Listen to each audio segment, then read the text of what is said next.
He was the bastard of Winterfell, the outsider, the watcher on the wall, the rightful heir to the Iron Throne, and yet he ends as a forgotten exile, walking north into silence. This is the story of Jon Snow, a hero shaped by destiny, broken by writing. From the very beginning, Jon Snow was framed as the quiet heart of Game of Thrones. In both the books and the show, he is presented as a mirror to Ned Stark, solemn, noble, and misunderstood. A boy carrying the shame of a name he never earned. But it was never just about Jon. It was about the mystery around him. Why would Ned Stark, the most honourable man in Westeros, bring home a bastard? Why would he lie about the mother, endure Catelyn's hatred, and raise the boy alongside his true-born children? The answer, hidden for years in George R.R. Martin's books and slowly teased throughout the show, was monumental. Jon Snow was not a bastard. He was the son of Lyanna Stark and Rhaegar Targaryen. His real name, Aegon Targaryen, the rightful heir to the Iron Throne. This wasn't some side plot. This was the reveal that changed everything. Jon was the song of ice and fire made flesh. Stark by blood, Targaryen by fire, the man who lived with the wildlings and wore the black, the man who united the realms of men and died for them. In a show full of betrayals, prophecies, and legacy, Jon's lineage stood at the centre of it all. The books hinted at this in countless ways, his direwolf ghost being Snow White, his dreams of burning swords, even Melisandre seeing snow in the flames. His story arc aligned with Azor Ahai, the prince that was promised, the one destined to fight darkness and save the world. And when the show finally confirmed it in Season 6, the reveal was treated with mythic weight. Bran's vision of Lyanna handing her child to Ned. The slow fade from the baby's face to Jon's. Ramin Djawadi's haunting score rising in the background. It was poetic, powerful, and loaded with promise. Season 7 built on it, Sam and Bran piecing together Jon's parents' secret marriage. Season 8 opened with him riding a dragon and discovering the truth. And then, nothing. Jon's true identity, built up over 8 seasons, amounted to absolutely nothing. There was no reaction from the Lords of Westeros, no challenge to Daenerys, no conflict beyond a few quiet glances and one awkward conversation in the crypts. Daenerys becomes irrational, jealous, unstable. And Jon stands silent. The show had every opportunity to make the reveal matter. It could have fractured Daenerys' alliance. It could have created a political crisis.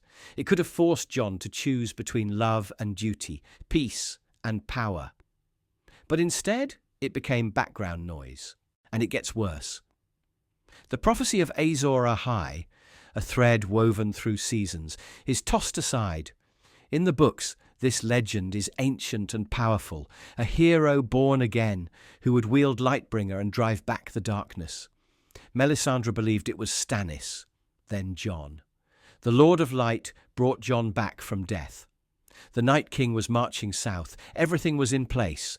And then Arya killed the Night King in one jump, with no warning, no build-up. Jon wasn't even in the room. The prophecy wasn't subverted, it was abandoned. Even his relationship with Daenerys, which could have served as a tragic parallel to Rhaegar and Lyanna, was underdeveloped. In the books, Rhaegar is a complicated figure, a prince who abandoned his wife and children in pursuit of prophecy. Jon, unknowingly echoing his father, falls for Daenerys. But when the time comes to confront her madness, he kills her in silence. No great debate, no moral reckoning, just a whispered apology and a knife to the heart. And then what? Jon is imprisoned, not crowned, not executed, just locked up until Tyrion and the Lords decide he should go back to the Wall, which, by the way, shouldn't even exist anymore since the White Walkers are gone. He walks into the snow with Ghost at his side. No closure with Arya. No real moment with Sansa. Not even a final conversation with Bran, the brother who knew everything. Think about that. The entire point of R+L = J, Jon's true parentage, was to change the world. And yet the world never reacts. The characters never react.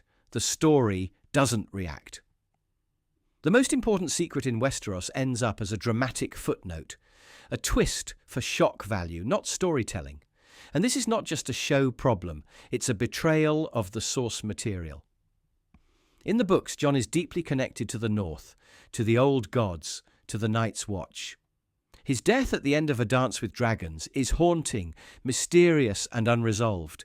His resurrection and identity are set to be game-changing.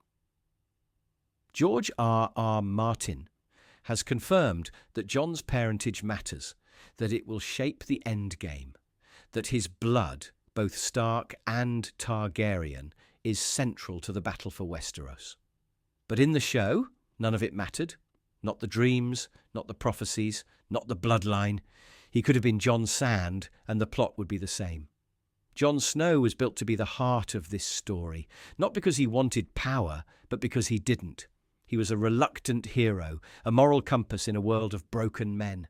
That's what made him special, and that's what makes his ending feel so hollow. He made the hardest choices, he gave up everything, and in the end, the writers gave up on him. They tried to tell us this was poetic, that Jon, returning to the Night's Watch, was full circle, but it wasn't. There was no watch, no threat, no honour in exile. He was discarded, like the truth he carried, like the promises the show made. Jon once asked Maester Aemon, "What is honour compared to a woman's love? What is duty against the feel of a newborn son in your arms?" Aemon told him. "We all do our duty when there is no cost to it. Honour comes easy then.